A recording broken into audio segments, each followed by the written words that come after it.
회원 여러분 안녕하십니까? 여러분의 소중한 자산을 케어해드리는 웰스케어 전문 정통 주식 채널입니다. 2020년 11월 17일 화요일 주식 시황을 말씀드리겠습니다. 오늘 주식 시황에서는 최근의 상승 분위기를 이어가는 장세에서 그동안 상승에 대한 피로감 때문에 시장이 잠시 쉬어가는 그런 양상을 많이 보여주고 있습니다. 미국 대선도 이제 본격적으로 바이든 시대의 개막이 확정적으로 굳어가는 그런 분위기고요. 오늘 트럼프 대통령 측에서 이른바 스윙 스테이트의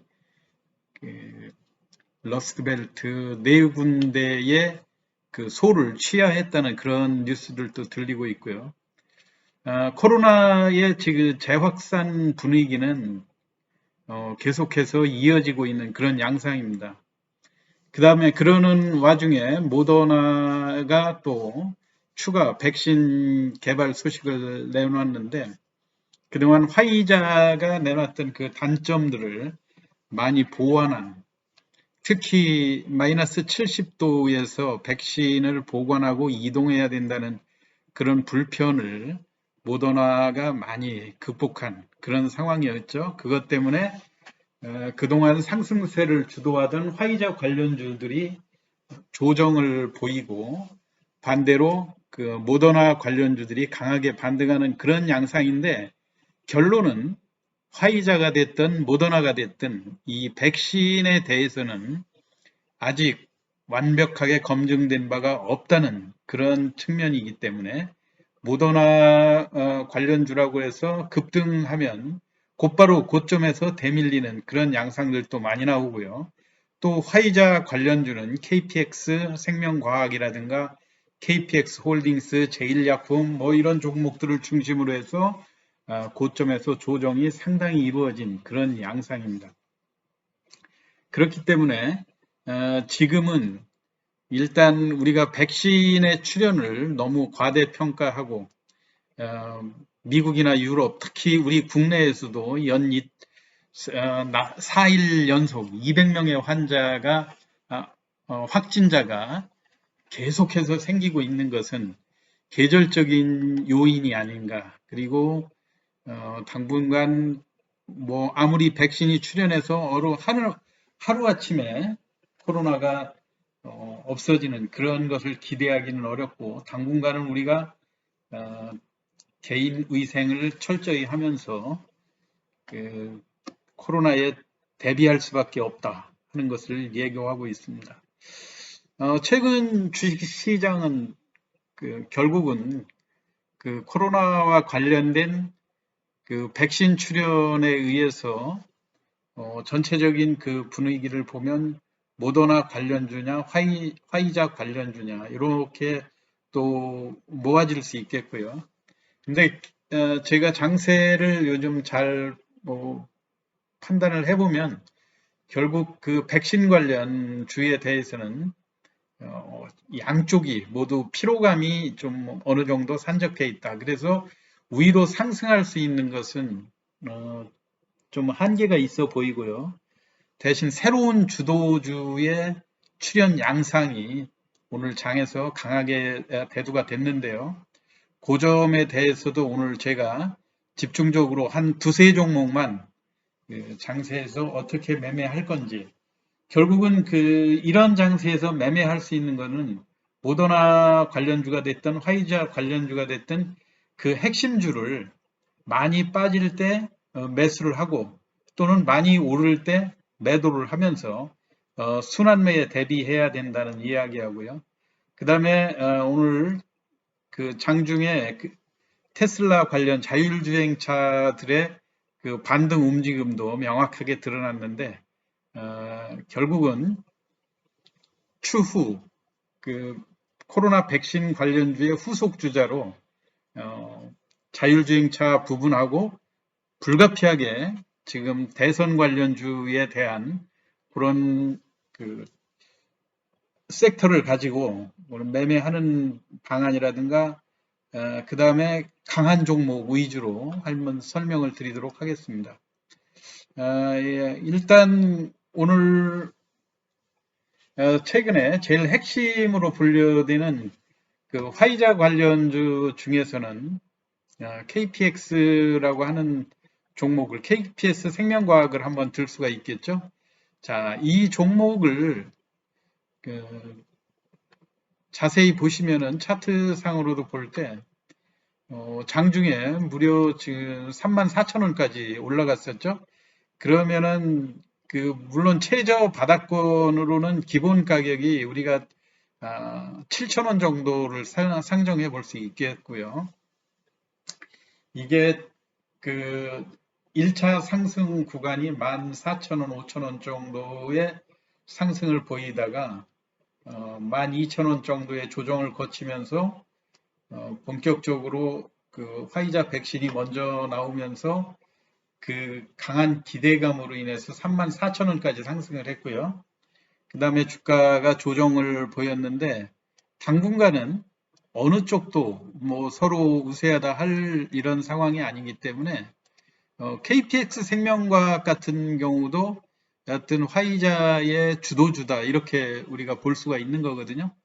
그래서 오늘 또 장중에 보면 11%까지 29,300원까지 상승을 했다가 종가는 24,150원으로 끝났어요. 그리고 오늘 시간 외에서도 한 500원 정도 하락한 걸로 보이는데 결국은 이런 것은 무엇을 암시하느냐 하면 내일 이 종목이 다시 반등할 가능성이 크다는 걸 이야기하는 거예요. 23,500원 갔었죠.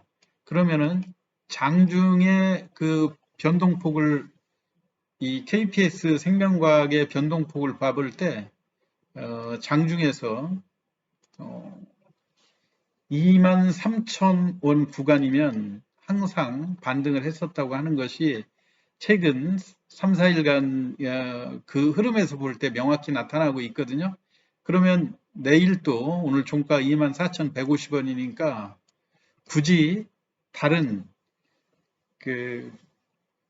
모더나 관련주들을 많이 반등한 거를 추격 매수하기보다는 하락하는 쪽을 눈여겨보는 것이 더 유리할 것 같고요. 파미셀 같은 종목들도 보면 오늘 장중은 21%의 반등세를 보여주지 않았습니까?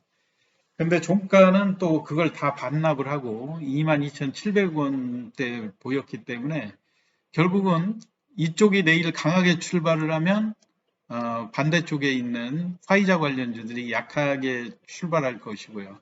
장중에 그런 순환매가 충분히 일어날 수 있으니까 그거에 대비를 해야 된다는 얘기인데 결국은 아까 초두에 말씀드렸듯이 화이자 관련주가 됐든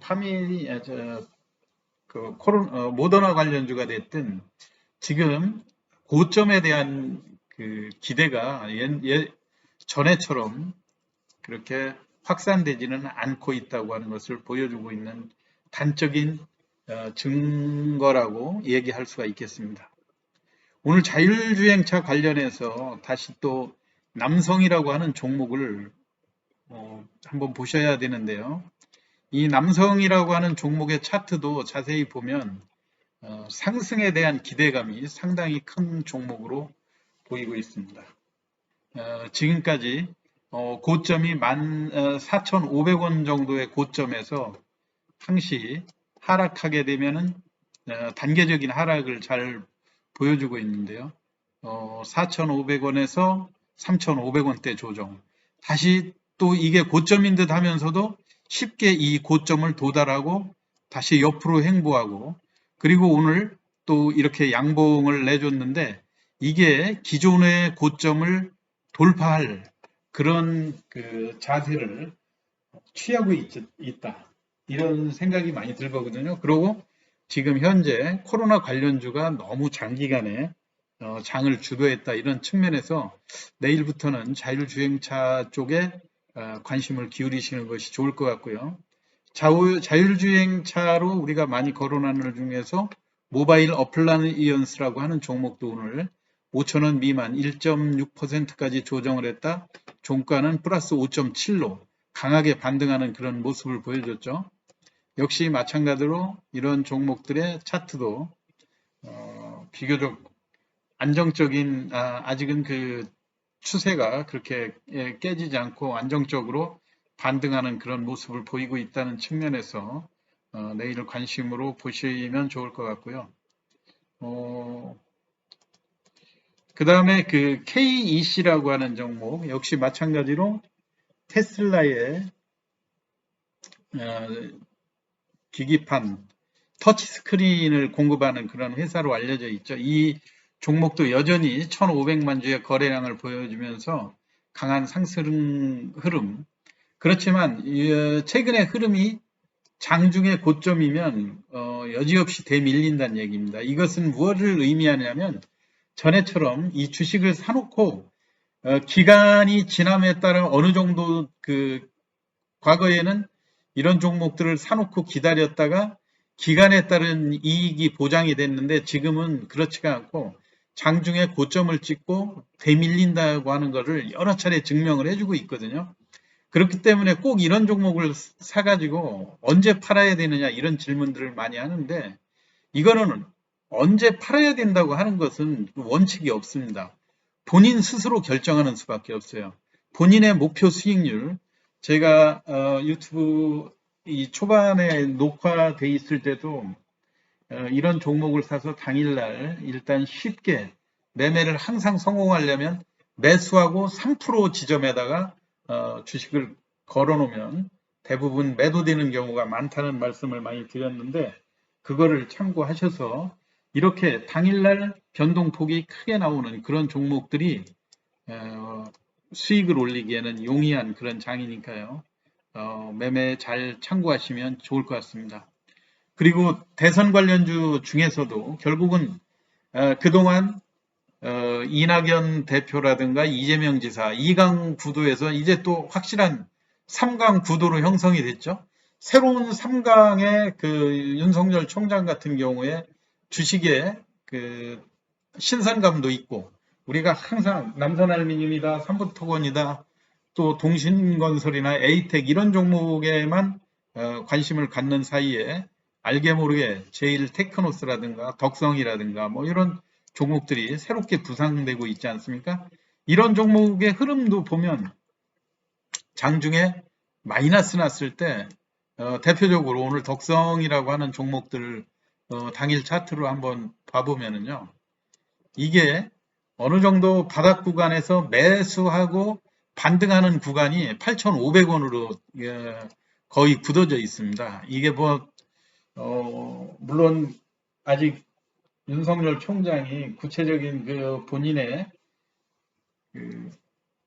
뭐 의사 표명을 안 해가지고 좀 모르지만 지금 언론이라든가 이런 데서 띄워주는 거를 옛날에는 그 대선 후보군에서 여론조사하는 거를 빼달라 이런 방침이었는데 최근에 그런 얘기들이 없거든요. 이런 거 보면 본인이 어느 정도 지지율을 한번 그 계산을 하고 있는 거 아닌가. 뭐 또 일부에서는 즐기고 있다 이런 얘기들도 하는데요. 앞으로 우리가 한번 지켜볼 이런 이야기고 그리고 대선 후보라고 하는 것도 인맥 관련주가 꼭 그 본인들이 부인하건 또 부인하지 않건 간에 시장에서 여하튼 그 출신 지연이라든가 학연 이런 걸로 엮어놓은 거 아닙니까? 그렇기 때문에 이게 장기간 매매가 누구 관련이다 하게 되면 그러한 그 인식이 굳어지게 돼 있습니다. 그렇기 때문에 본인들이 여기에서 완전히 이탈하는 그런 상황이 아닌 다음에는 주식시장은 어차피 그런 여론 추이에 따라서 주가도 움직일 수밖에 없기 때문에 다만 고점의 10% 이상의 고점이면 장기간 보유해서 아까처럼 그 기간의 이익을 그 누리려고 하는 거는 이제 많이 퇴색된 그런 방법이라고 생각이 됩니다. 그래서 오늘 당장 샀더라도 장중에 수익이 많이 나면 고점에 매도하고 다시 조정받기를 기다리는 그런 탄력적인 매매가 당분간은 계속 필요할 거라고 생각이 됩니다. 오늘 시황은 간단히 종목 위주로 설명을 드렸습니다. 끝까지 경청해 주셔서 감사합니다. 오늘 시황 이거로 마치겠습니다.